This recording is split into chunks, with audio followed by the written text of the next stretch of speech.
whole event is about talking about the modern woman and helping us understand what is the modern woman and what are the challenges that she's facing. So for this panel, what we want to do is we want to ask a few questions. For instance, what is the modern woman? And this is a terminology ambao tunatumia mtaani, right? Sisi ni wadada wa kisasa. Wadada wa kisasa ni kina nani? So that's the first thing, just defining. What is the modern woman?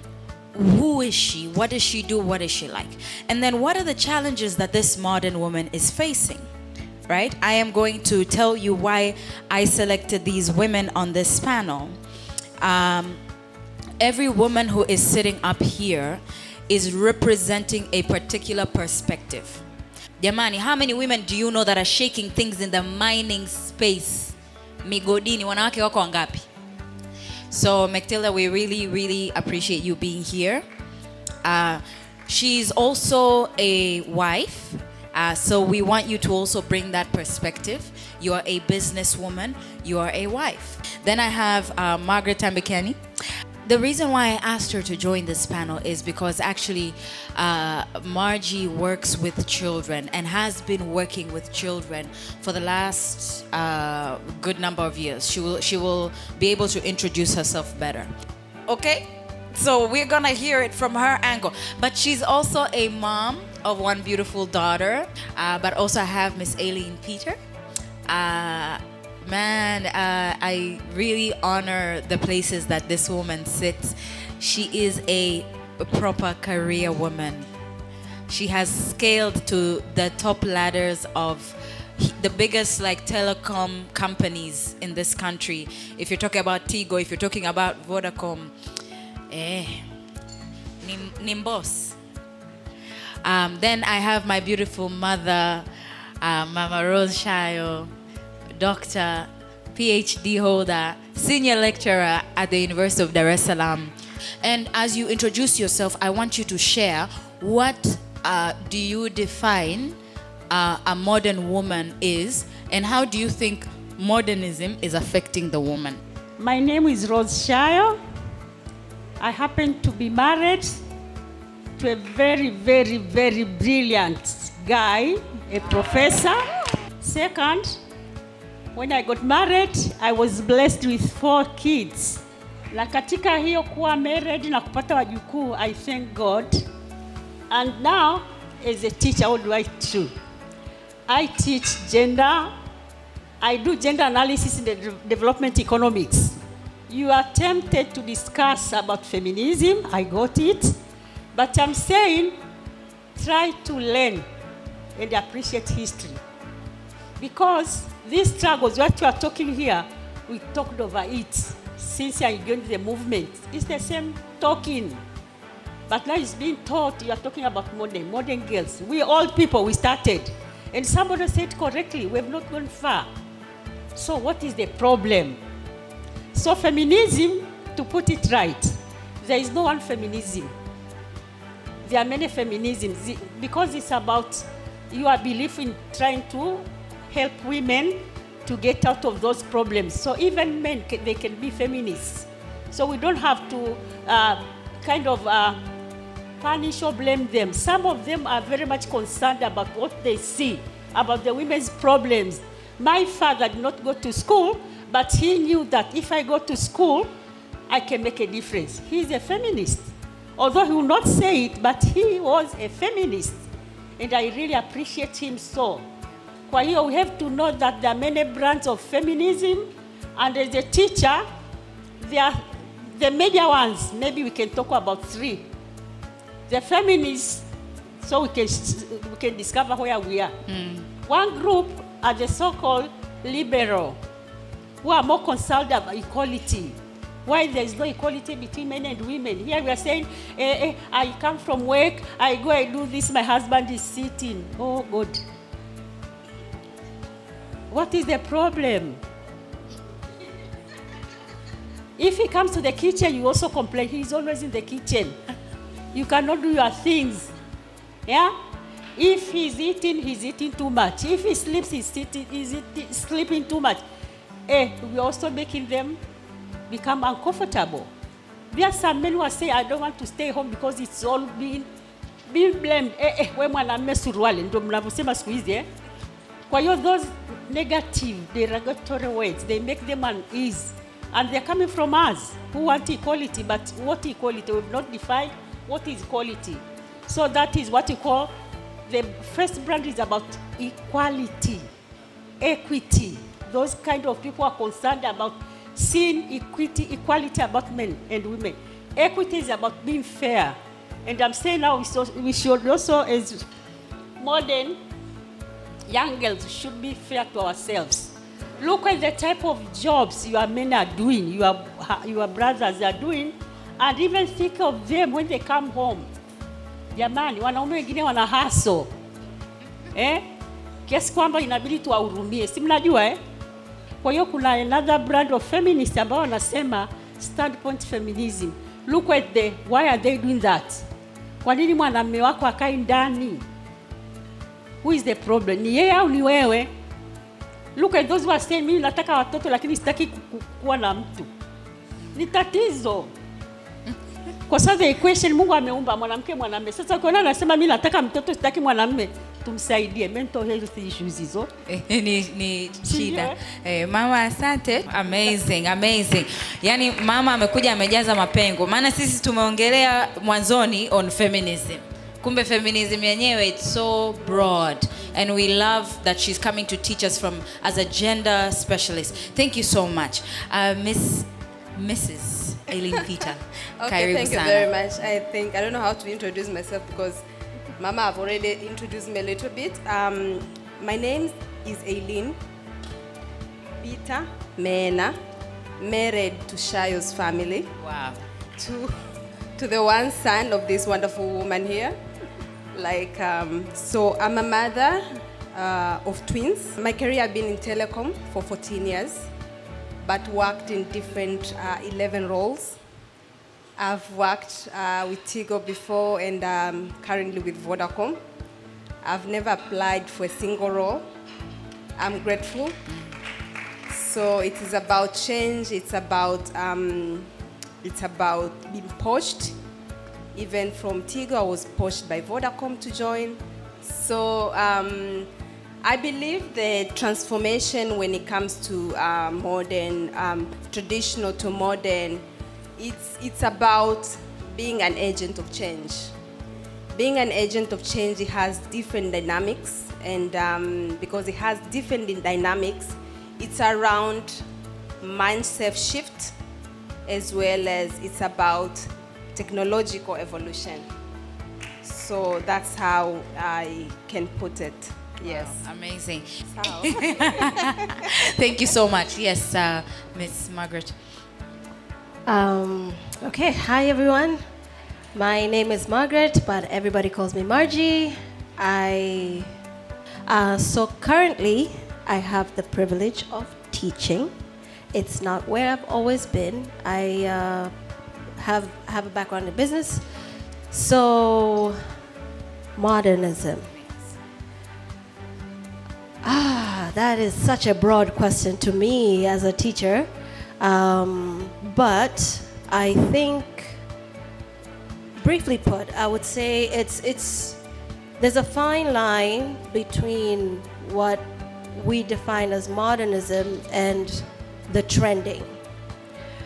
Because we may think that we are adopting something and evolving with the times when really and truly you're just going with the trend.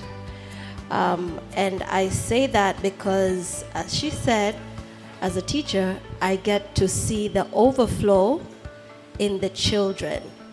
So your cup overflows, plenty. My cup overflows as a mother, plenty. And it's all those different personalities in one class, where one parent believes in this, and the other parent believes in this, and the other family believes in that. So yeah, there's a difference between healthy modernism and evolving and adapting with the times, and then that just being trendy. Everybody has an iPad, so you get an iPad. And everybody is on social media, so you're on social media. Yeah, so I'm really happy to discuss and talk about those later, but that's my take on it. I think it's healthy. It's part of us evolving, but there is a fine line between the two. Okay, wow, thank you so much. Mecltilder, karibu sana. My name is Mecltilder, I don't use Mchomvu because that's my husband's name. And I'm former small-scale miner. Professionally, I'm an accountant, but I've never worked as an accountant. But I've been in mining industry for the past 14 years. All I know is mining. All I've worked upon is mining. So talk to me about mining. You're in the right space. My thought on modernism is, wow, it's broad, but I think it's more personal. To me, modernism is a Proverb 31st woman. To me, modernism is a woman who is so good at what they do. So good at what they do, irrespective of what that is. So I'm in mining. Generally, traditionally, mining is not for women. But the mere fact I'm here and I'm doing it to the best of my abilities, that encompasses who I am, who God created me to be. That to me is modernism. So it's more of a personal perspective. And it goes with different backgrounds, different experiences, and I don't know, different upbringings. So to me, that's modernism. Thank you. Wow, round of applause, please, to our panelists. Wow. So my wonderful panelists, time is not on our side. So what I'm going to do, you're each going to help me answer one question, and let's keep it at maximum 3 minutes each so that we can get something from everybody's perspective. And I'm going to start with Aileen. Thank you so much.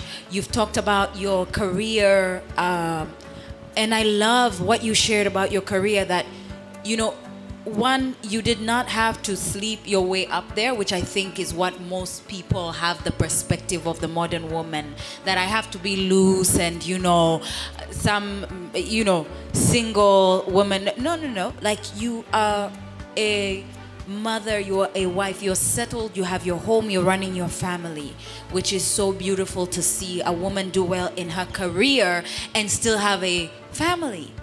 So from the perspective of modernization and modern women, I want to know from you, I want to learn how can I, or how can modern women have a successful career and still manage to keep a family, especially when you say something like it took you 8 years to have children, and you know, you talked about being married to your wonderful husband. How are you managing all of this? Is it even possible to have both a career and family? So growing in a career ladder, it's a purpose-driven.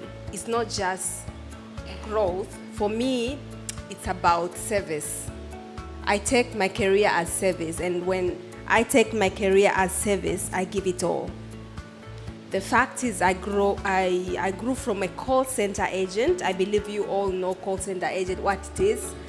And then it was the first 14 years, 11 different roles in different 2 big telecoms. I don't have a better explanation by saying it was God. Because no single role that I applied, or I had a godfather to hold my hand, but I had the Godfather. So how I balance the career and family and everything else as a mother, I believe in supporting system. I cannot do it all. Sometimes even my room, the dada is cleaning. You cannot do it all.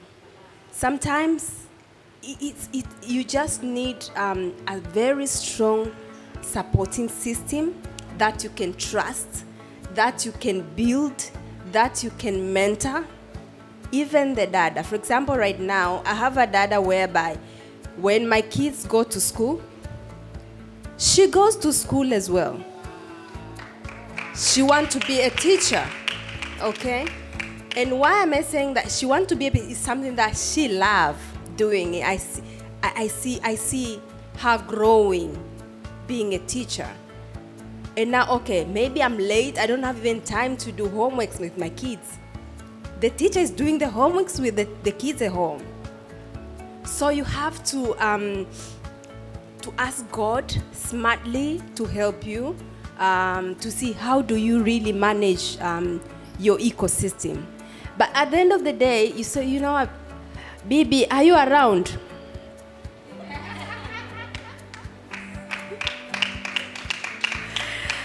My twins are quite hyper, and so wanamchangamsha bibi. So nikiona hapa nendeni kwa bibi. So the thing is, I believe in division of labor. I believe strongly in division of labor. That's why I managed to see how my ecosystem gonna work. You cannot be everything. You cannot be everywhere. So you have to say, you know what? I'm employed in this particular, or I run my own organization. I have to give it all. With prayers, you give it all. You give it all because God gonna give you even the direction to do it. I'm a strategist. I drive new things. Because even, for example, in Tigo, I started the model called Indirect Channel for businesses, like different partners that are selling on behalf of Tigo at that particular time. So I had like a team of 300 people around the country. And I started the BRR mode, which is like using the retail shops to push products. And Vodacom stole me for that. So for me, it's about making a difference. It's not about just doing it. It's not more BAU. Like, what makes you unique?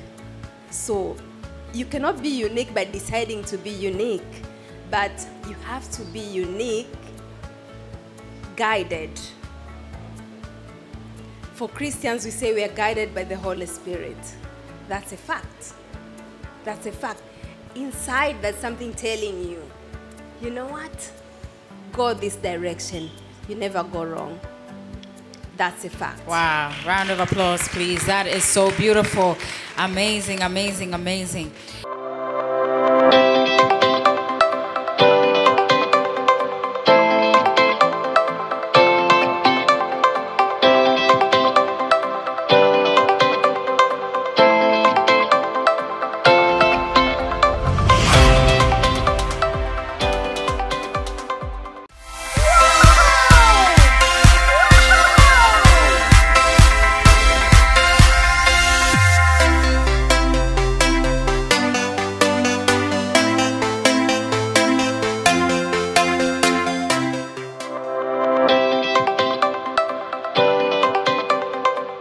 So what I want to ask you, Mecltilder, and help us understand, I want to understand this whole issue of marriage, and I want us to go there.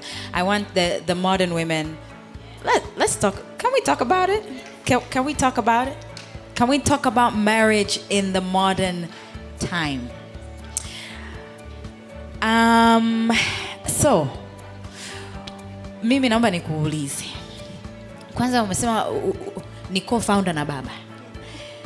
You are at the forefront, and I've seen your husband more in the back end. So I also want to understand that dynamic, because sometimes when we see such a visible woman, we don't see that, you know, there's a man behind her. And I think that's a new dynamic for modern women that many of us are asking, like, now, by the mimi niliambiwa wewe usisome masters, wewe hautaolewa, wewe umemaliza masters usije ukasubutu PhD, nani atakuoa wewe? I'm like, wait.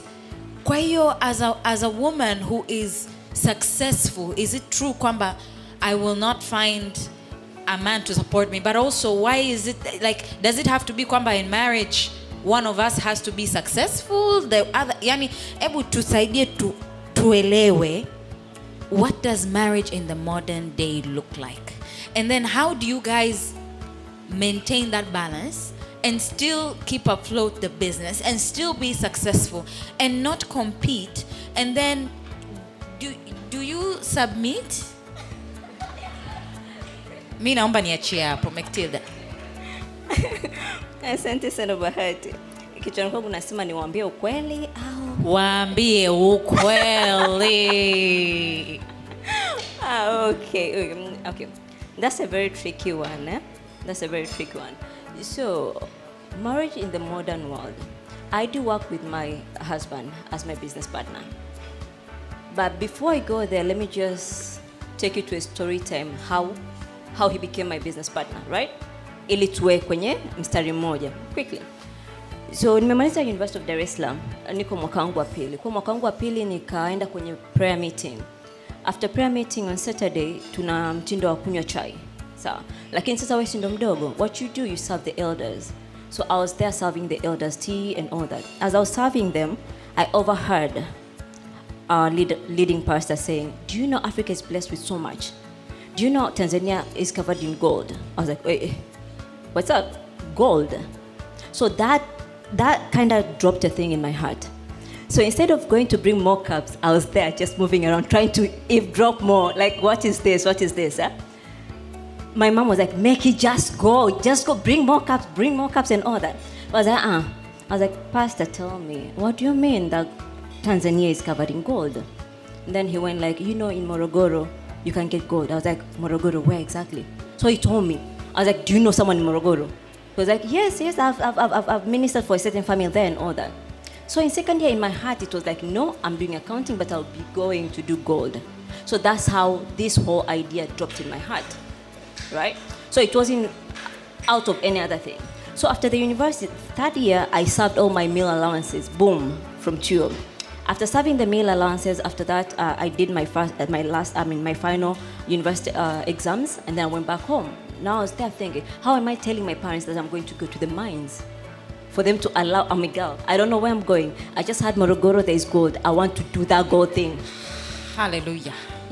So I stayed there for a week, for a month, trying to cook around. When my father goes that way, I follow. When my mother goes, I follow. Just to drop some hints and ideas so that when you bring the big idea, like, Mama, I'm going, they already know.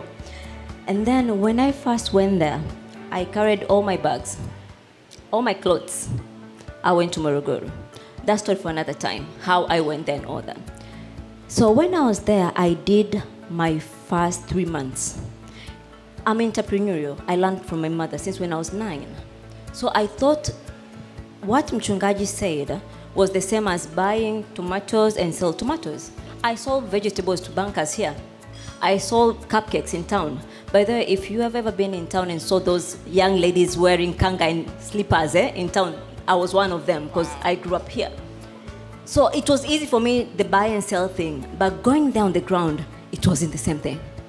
Totally different thing. 1 month, nothing. Second month, nothing. Third month, nothing. Your boom that you have saved, gone. What do you do? And then on top of that, you have supplementaries, 3 supplementaries.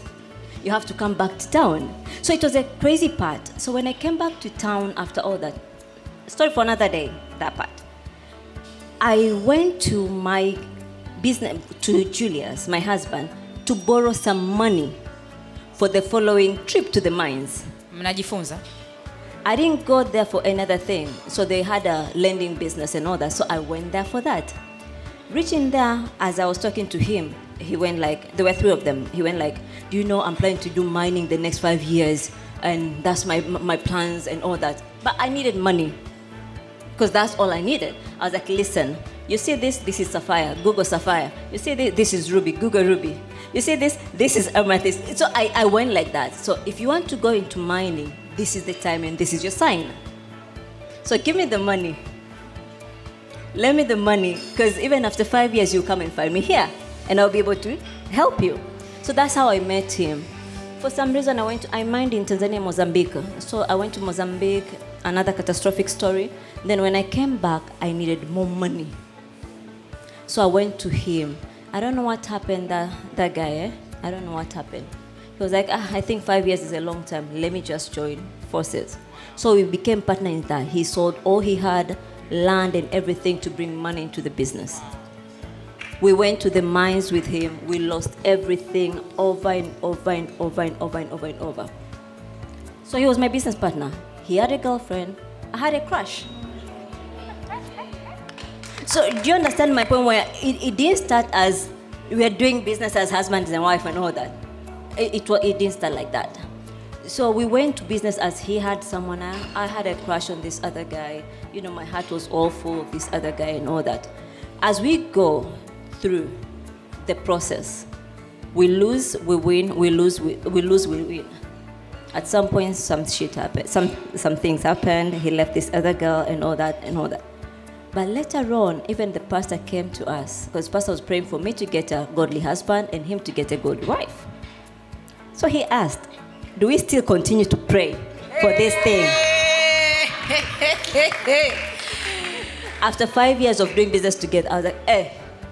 All of a sudden, all this time you're here. But remember, it was fun because he has been there all this time. And he was that comfort that you needed as a friend. Huh? We're like, I don't know. Pastor, continue. But later on, that's when he was like, do you think you can do life with me? Not, will I marry you? Do you think you can do life with me? And that's where most of us get it wrong. That's where most of us in the modern world, we get it wrong. We think marriage is the bed of lilies. It's more of a bed of roses. Beautiful with its thorns. You just navigate through it. The best way is when you have a friend you can be open to, you can be vulnerable to, without shielding so much. So basically that was it. So it wasn't any other way. So even when we lost and won, lost and won, lost and won, I knew him. Even when he asked me, can you do life with me? I was like, Mamela, I know what you're getting is what I'm getting. Because it was pasu. We get something, it's 50-50.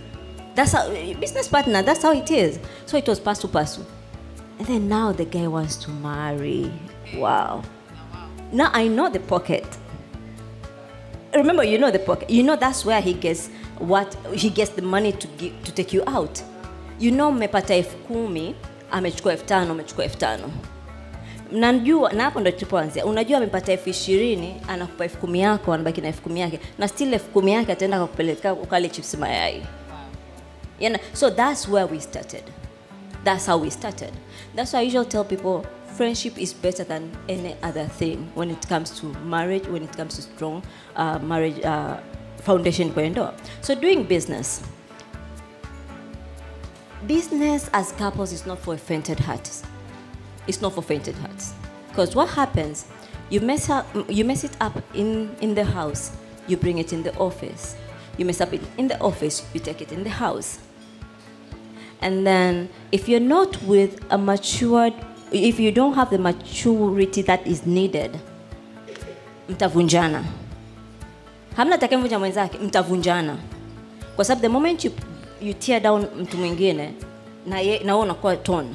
It's two-way street. So moja kwamba mimi nakuvunja, ni two-way. I like the way I think Kelly said that when you tear someone apart, you're also doing that to yourself. So basically, it's more of, it's a good thing. It's a beautiful combination, but you need to be matured. And it takes time to build on that, to be now, when you sit out there, you are looked at, wow, that also works. It takes maturity. And I learned, most of the things I learned from Ibufun Owashika. You can Google her. She's a believer, she's married, and she's a successful business person. She was a president of First National Bank of Nigeria. She is a powerful woman, but her husband is low-key. Because we have different temperaments. Mimi, I'm an introvert, but naweza nikaonekana extroverted. My partner ni tofauti. Ingekuwa kwenye traditions, ningesema mimi nataka wewe ndo uwe mbele. Kwa sababu ndo mwanaume anatakiwa akae mbele. Do you understand? One knowing me, pushing him there in a break. Do you understand? But it was him. Actually, that's what I was doing. Because mimi jamani nilivofundwa. babangu wazazi wangu walipeleka kufundwa. Nilipofundwa nikaambia unajua 1 2 3 4 5. Naenda na kuapply kwangu, have you work? Na apply have you work? Mimi kuna siku alishaye kuniambia, listen, I need my make back. Whatever this stupidity you have brought, take it out.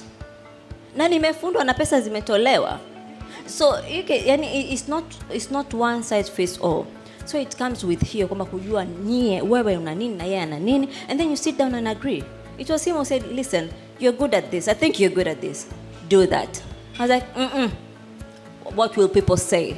What will my family say? What will my friends say? Well, you understand? I was like, no, it's not about them. It's about me and you. What I tell you and what we agree is what goes.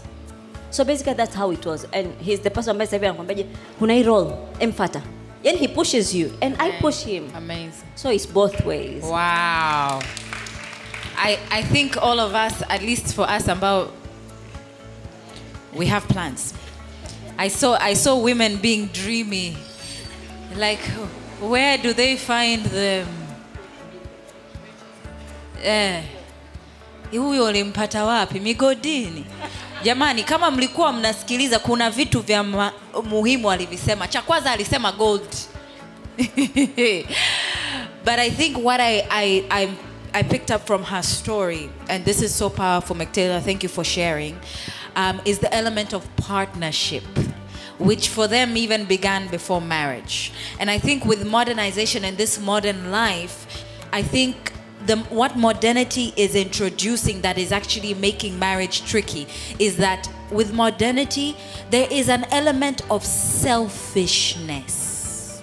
I feel that the naweza nikasema shetani wa kipindi hichi ni ubinafsi. That selfishness is what is destroying marriages. It's my job. It's my business. They are my kids. It's me.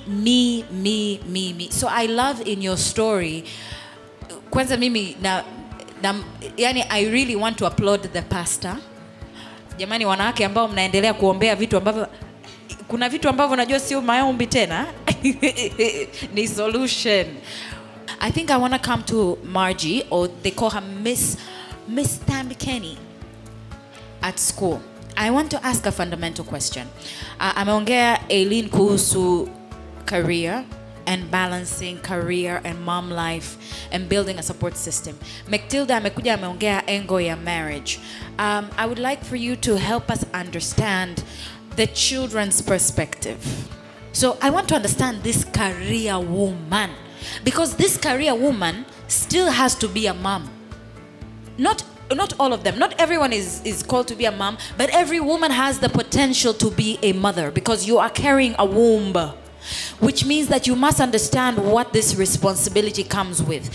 Sasa Margie, mimi nina shida moja.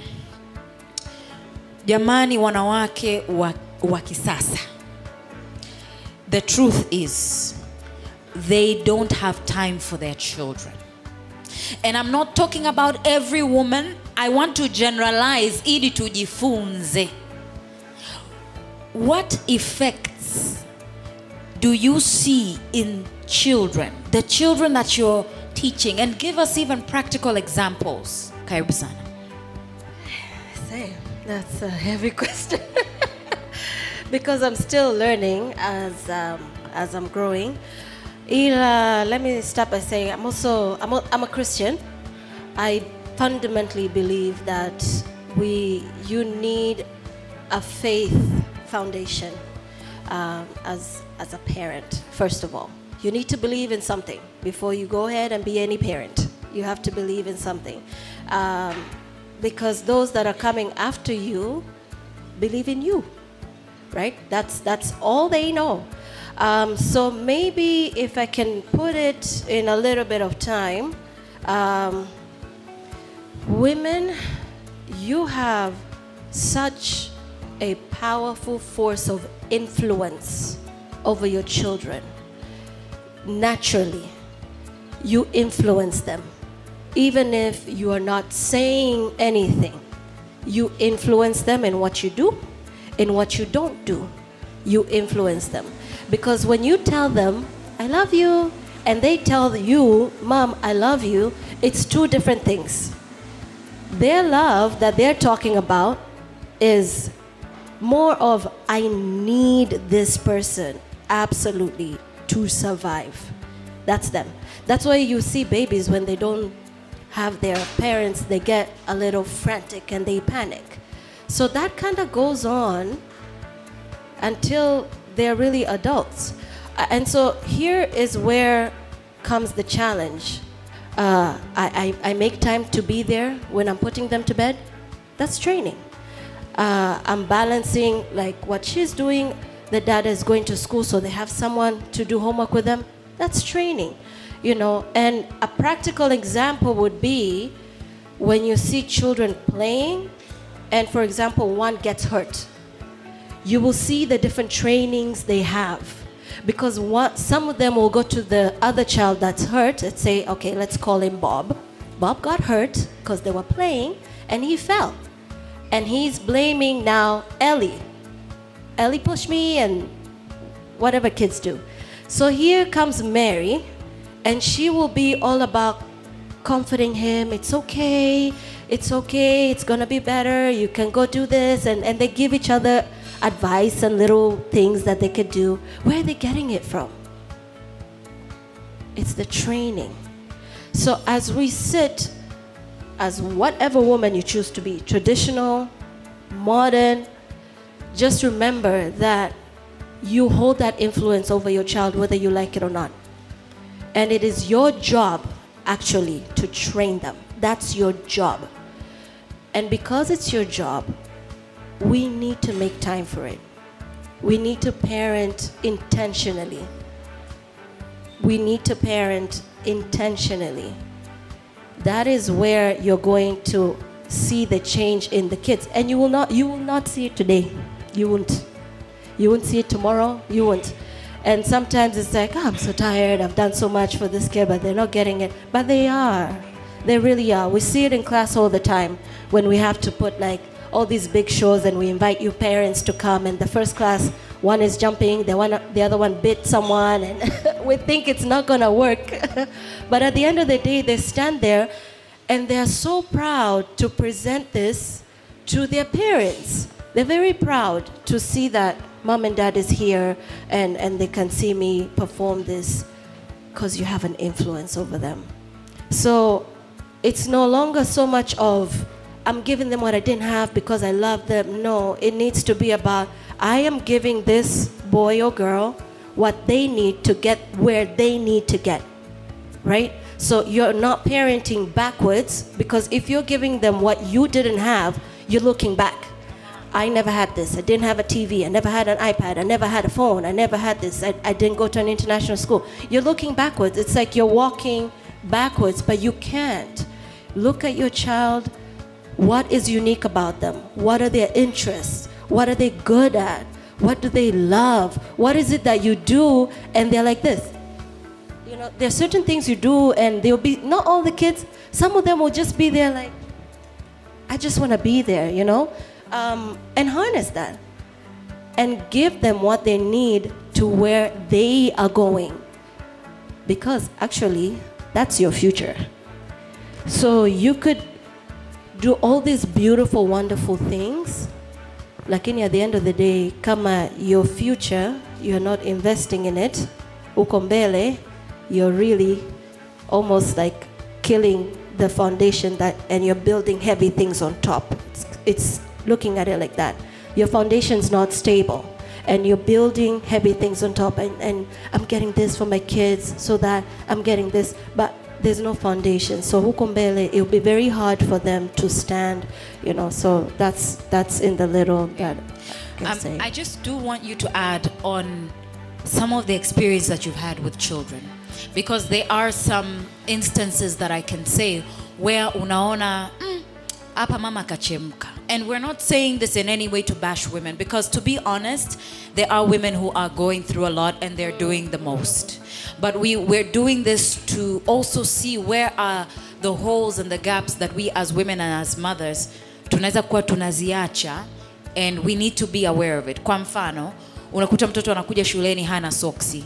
What are some of the things you've experienced? Just very quickly, in a very short way before we close, Mama Afunge.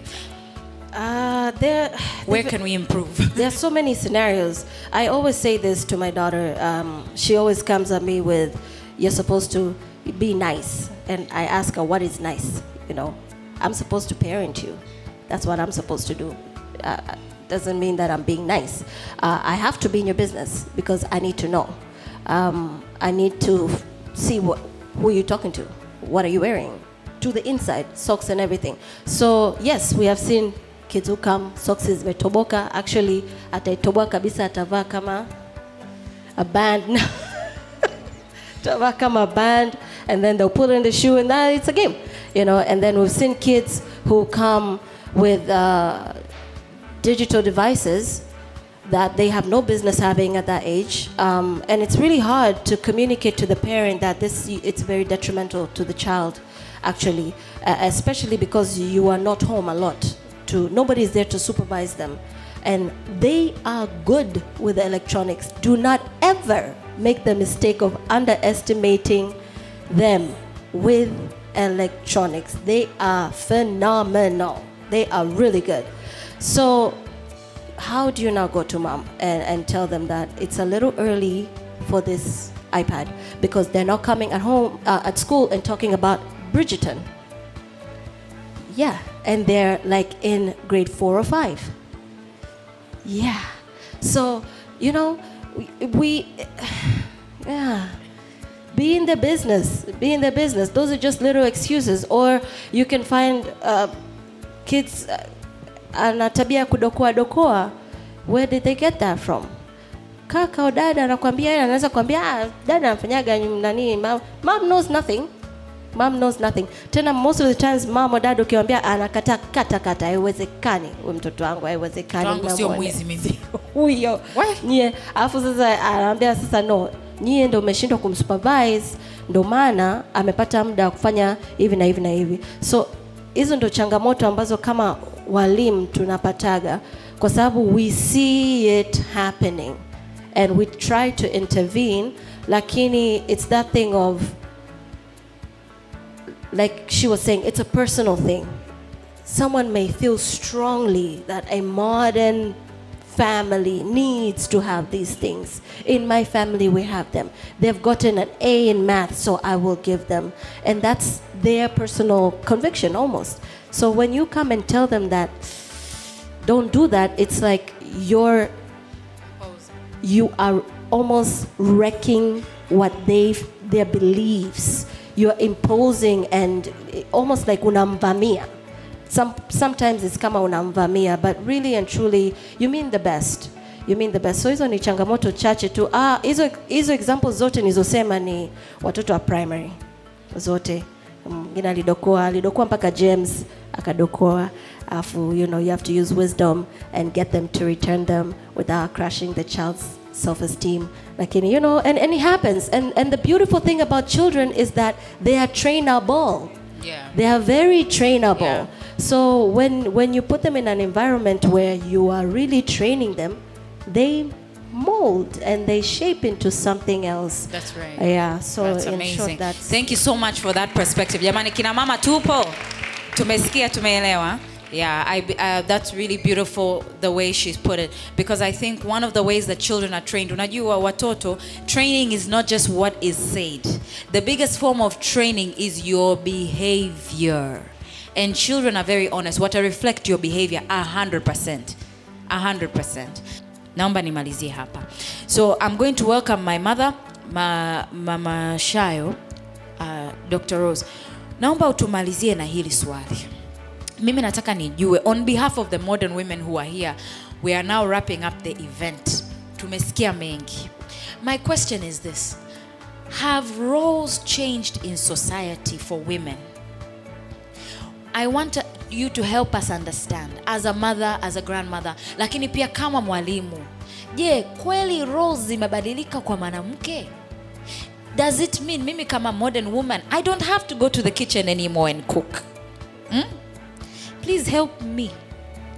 Does it mean mimi mwanaume am I supposed to financially support my partner? Siku hizi mama tunavyosikia, wanaume siku hizi tunavyosikia, lakini wanataka kukaa starehe, waeke miguu juu. Yani anataka, yani si mmesema ni SuperWoman, pambaneni. Ni kweli sio kweli? Kels nisaidie. Kwa hiyo mama tusaidie. Je, roles kweli zimebadilika za mwanamke? Ili tuelewe, tuachane na majukumu ya jikoni, tuachane, yani tufanyaje? Baba akija anaomba hela nimpe au nimwambie wewe mwanaume pambana? Please help us in short, lakini tusaidie modern women as a traditionalist. Hizi tamaduni zilikuwaje? Are they still relevant? Asante sana mama, karibu. Naomba nisimame. Ili ni zito kwa walengwa walio naongea nao. Terminologies. Tushaambia mwanamke ni mwanamke. Hakuna cha modern woman, la traditional woman, sijui na rural woman na wapi. We are all women. Majukumu yetu unajua nini? Reproductive, tunabeba ile mimba. Ulishaona wanaume wanabeba mimba? Hata wakibeba wamebadilisha hizi mambo ya transgender, lakini walikuwa wanawake. Kwa hiyo hakuna mwanamume anayebeba mimba, tujue ni sisi. Kwa hiyo kubeba mimba tutabeba.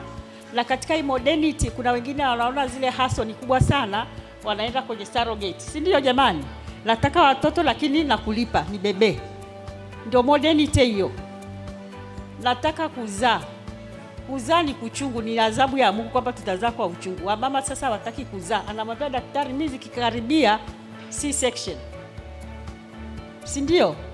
Kwa hiyo tunakimbia tena hilo jukumu. Wengine wanaumwa una sababu, lakini wengine ni choice.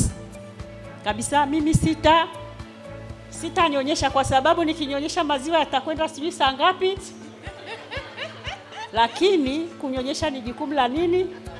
Reproductive roles, we call them. We have to enjoy and love the reproductive roles. Wengine hata na maziwa kunyonyesha, ananyonyesha miezi 2-3 ameacha. Asijue athari za kuacha kunyonyesha, si ndio? Tunakuja kupata magonjwa kwa sababu tumechoma sindano gani sijui nini. Kwa hiyo wanawake, let us discover and appreciate why God made us women and be women, strong women. Me, I believe in strong women. How wanaweza kupasivia na kudo whatever they are supposed to do kama inavyotakiwa. Hapo in between there will be, we feel, lakini sio wengi. Lakini wengi sasa tukisha kwa modern women, hiyo concept ya modern woman. Who is a modern woman? Fire. Ni kama vile umesema, you talking about husband and how you got him. Mimi msomi, there is a book written, who is an ideal husband. Baki siku hizi wadada wanasema nataka mrefu sijui amekaje, yani they define. Si ndio Alafu akishampataje, ndio hizo tunasikia zina break kila leo. Zile ambazo pia umedefine na sura na urefu na ufupi na kila kitu.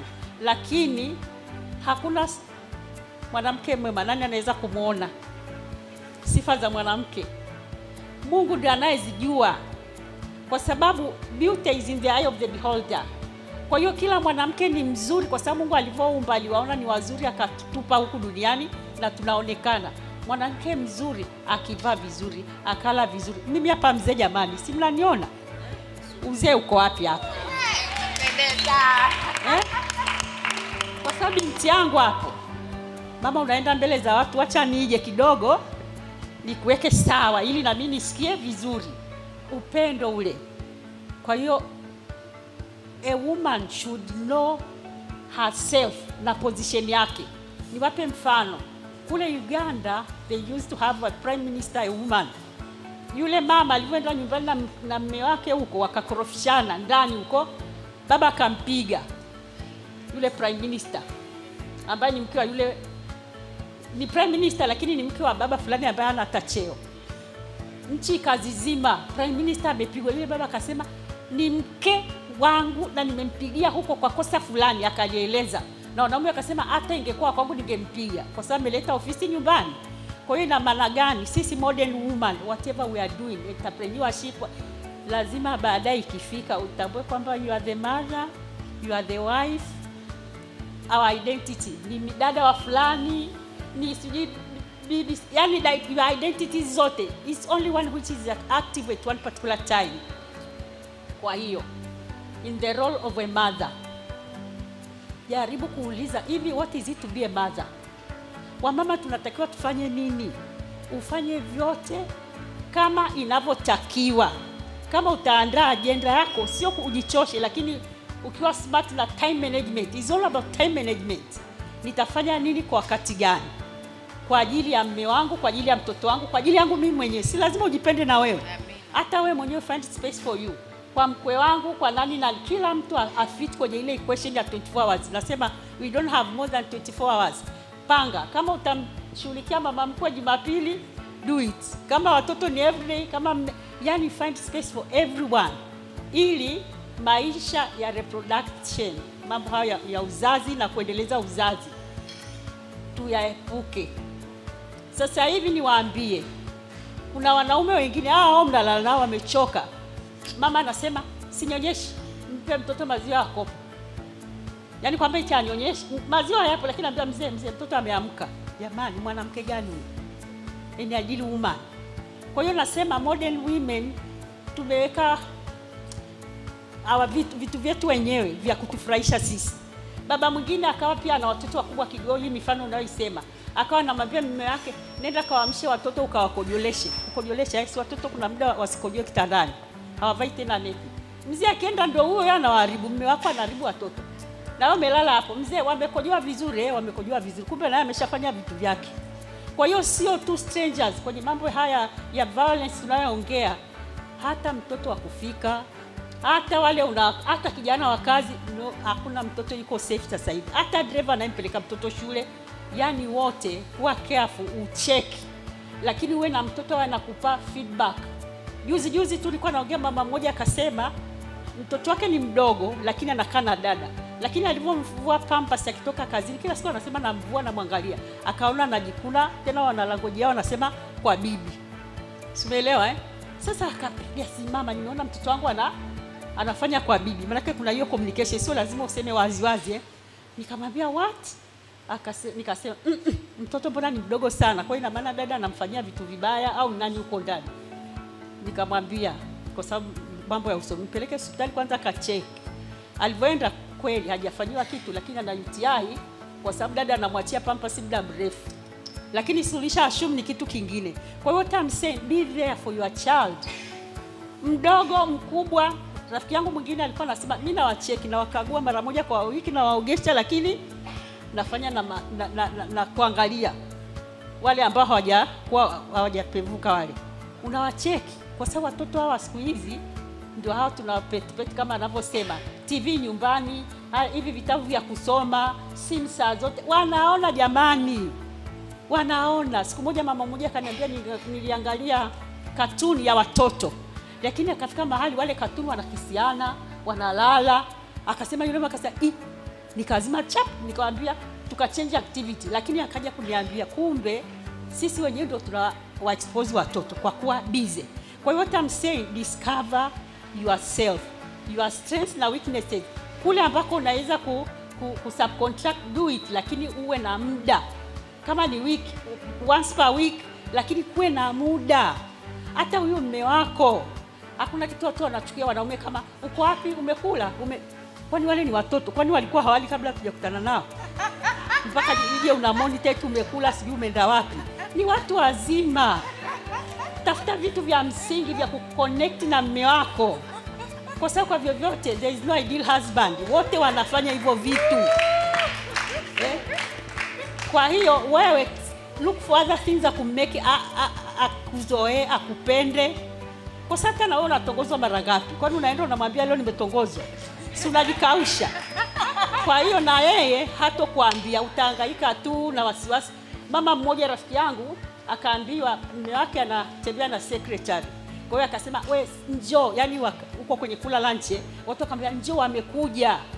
Kwa hiyo mama akaenda mbio. Alipoenda akakuta amemaliza kula wanarudi hivi. Mume wake akamwambia na wewe unakujaga huko? Yani wamekutana ndio wamemaliza, yani kama hapo mlango, na wewe unakujaga huko? Sasa utasemaje? Akamshangaa. Kwa hiyo yule mama akasema jamani, mimi bibi yangu aliniambia tradition, modernity. Ukimfuatilia kuku anakula nini, hutaka ule nyama ya kuku. Lakini make your husband your friend, yani ambaye vya uongo mnaongea, vya ukweli mnaongea, lakini pia with limits. Kwa sababu ukisema vingine kwamba kuna fulani pale ananifuatilia, hiyo naye anajenga, kumbe na wewe unafuatilia na mimi naweza nikafuatilia. Yani unaweka uwanja kwamba kumbe hivi vitu they are doable. Kwa hiyo let us ask God. Na nimefurahi sana kwamba nimekuja hapa kama mwanamke mtu mzima. Nilikuwa namwambia ni agizo la Mungu kwamba sisi wa mama, watu wazima, tuwafundishe watoto what you are going through. Sisi tulipitia. Kwa hiyo tukiwaeleza our path, na tumeweza kukaa mpaka leo tumezeeka. Wow. Kwa hiyo mwisho nimalizie na hili la malezi na maadili. Ni jukumu letu. Kwa sababu tangu mtoto amezaliwa ndio sisi tuna condition anyonye kiasi gani, tunajua kashiba hajashiba, mambo mengi. Tuwe observative.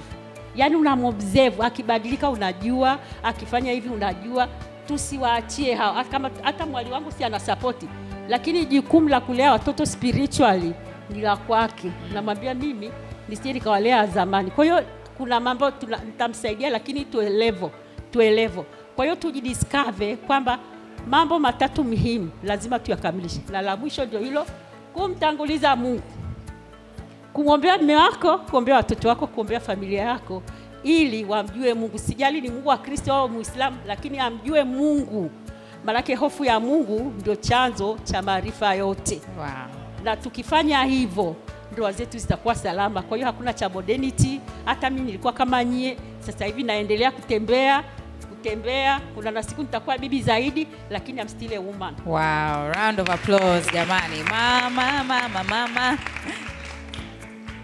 Mimi naomba tu nishukuru kwa sacrifice ambao mmefanya. Najua wewe wengi hapa ni kina mama. So I just want to bring this to a close. When I was having this debate, and for me this is my personal experience, inaweza kuwa not the case for everyone. This is what the Holy Spirit inspired and put in my heart. Nilivyokuwa namuuliza Mungu maswali magumu, Mungu hebu ona hii. Sasa hivi kweli sasa hivi mtoto wa kiume ni wa kumlinda, yani kama pesa. Anawindwa, mtoto wa kiume anawindwa. But still, you see the social system is still not favoring us as women. So what good is all this? Tunafanya feminism, tunafanya movements, tumefanya. Mama hapa amesema kumbe na wao walikuwa na feminism movement. Sasa I'm asking myself, after all those years, bado there's no change. What are we doing? Nikawa namuuliza Mungu maswali magumu. Nikaambia Mungu hii issue ikoje? And what was inspired in my heart, what I heard God say, or what the Holy Spirit impressed in my heart, is I hold women accountable. I hold women accountable. Nikaambia, hivi namsikia Roho Mtakatifu au Roho Mtakavitu? Mbona haya ni mazito? God, what do you mean? I feel like that's too much to put on the woman. That is too much responsibility. That is almost, it feels like you're blaming the woman. And he said, no, I'm not blaming the woman, but I am holding her responsible. Nikaambia, qualify that. What do you mean? Why is it that the woman is the answer? Akambia, unaona hivi vitu vyote ambavyo unaviona in society, every single problem that you see in society, name it. Sijui sasa hivi mnapambana na vitu vya homosexuality, sijui watoto wanalawitiwa, sijui watoto wanafanya hivi, sijui men are not working, sijui rapists, sijui kitu gani, wavuta bangi, sijui kitu gani. He told me, look at all those problems, collect them all, and I hold women responsible.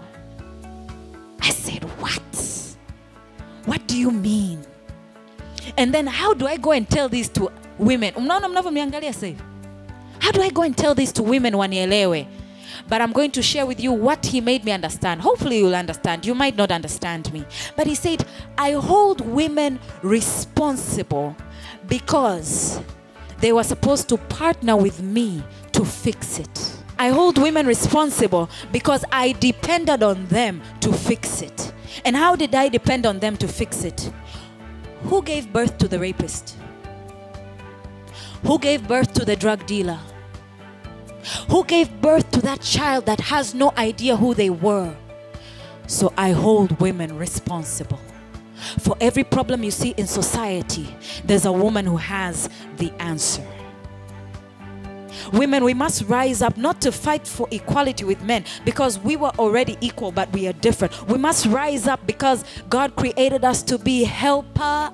Na ile helper huwa tunajikita sana kwenye ndoa, but my friend, you're minimizing your purpose in this world if you think it's just marriage.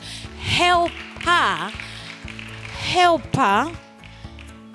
Sometimes I imagine that when God made man, akasema, it's not good for this man to be alone. I will create a suitable helper. I imagine God was looking at all this. He was looking at Adam and he's like, I need help. I imagine that God said he needs help. So women, we are the answer to every problem in society because we have been entrusted to give life, to bring forth. Hawa watoto ambao hawaeleweki mtaani wanapita hapa. Haiwezekani. Our society can be damaged if our women are fixed. So nataka nimalizie hapo. I charge you women, whatever you will call yourself, modern women, traditional women, feminist, not feminist, it actually doesn't even matter. But I want to tell you that you're God's helper. You're not just helper to someone who you will call your husband or you'll marry. But God is depending on you women to fix every problem in society because it goes through you. And it goes through your womb. And it goes through your nurturing. Yule mtoto unavo breastfeed, unaambia wewe, hautaka uvute bangi wewe. Hauwezi ukanyonya kwe. How are we giving birth to rapists? And I'm not saying this to blame mothers. There's a fundamental role that fathers and men have to play. But can I tell you, wangapi in my generation, just a show of hands, wangapi tumelelewa na single mothers? Just by a show of hands, wangapi tumelelewa na single mothers? No, I can proudly raise my hands. Wangapi? Okay. So they call our generation the most fatherless generation.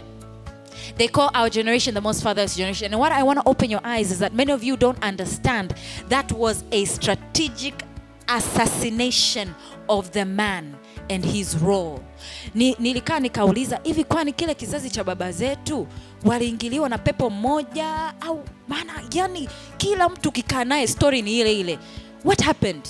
But then I realized this systematic thing ilianza zamani kitambo mno. When I talk about this thing with women, I always say, look up a woman called Alice Bailey. Alice Bailey alikuwa founder wa New Age movement.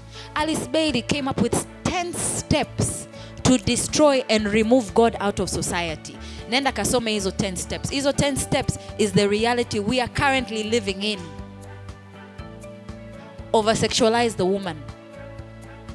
Make sex available and cheap and easy. Destroy marriage, the traditional system of marriage.